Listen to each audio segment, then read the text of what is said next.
Hi everybody, this is Sam with Python Basics, and we are going to continue with Pygame. Now, last time we had our image come up and we'd move to the right and it would come flying across. We'd go to the left and it'd come flying across. So that's not really feasible. There's no control, but we at least have a little bit. So alright, now we're going to look at the time module and create a clock object. So alright, let's just pull it up. So we got dir on Pygame, and we are going to look at time. So let's look at help Pygame.time.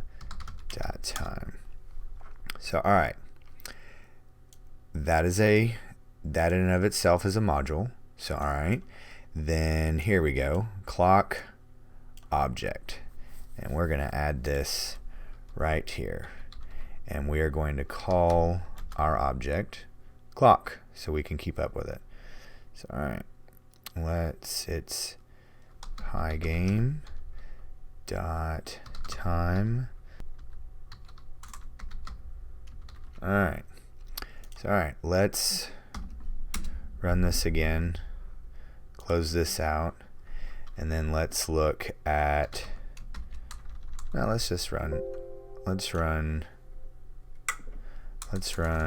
help on our new clock object, and boom, there we go. We're really wanting to touch on click, and as you can see, frames per second, we're used to that.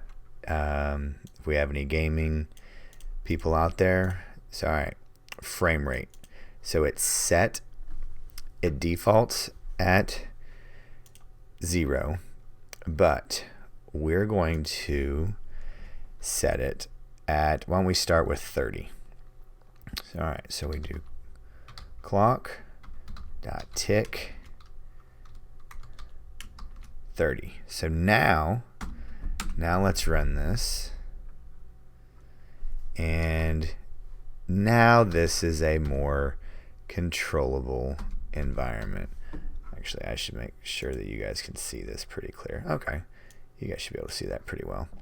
So alright, go to the right, I click it again right here, and I want to show you where we put this. I kind of went through this a little quickly, so I apologize. So alright, we made our clock object right above our while window, and then we made our we ran our tick method right below the win update.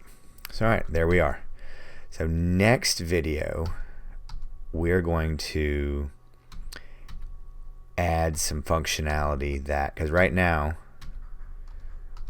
this is doing this no hands, and then go back the other way.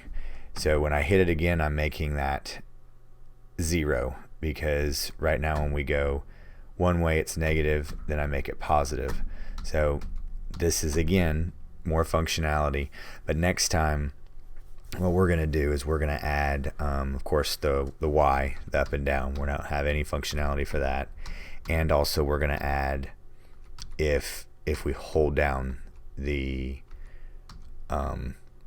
key, so to continuously get it, and then when we let go, because right now I press the arrow key more and the faster it goes, if you haven't experimented with that. But that's just the unintended consequences of this coding. So one thing I have not said, if you're new here, thanks for joining us, but if you if there's anything in here you're not understanding, there are videos beforehand that go into detail of every single thing. You see how much code is here. We do not do large pieces of code. We want them to be very searchable. So you can come back, and the title of this video is going to be the tick method for from the time module. So make sure you're clicking the like button if this is the type of video you're interested in, and please don't forget to subscribe and hit the notification bell. It's very, very important, and I would love to hear any comments, questions, or my absolute favorite, any video requests. So thanks again, guys, and we'll see you next time. Bye.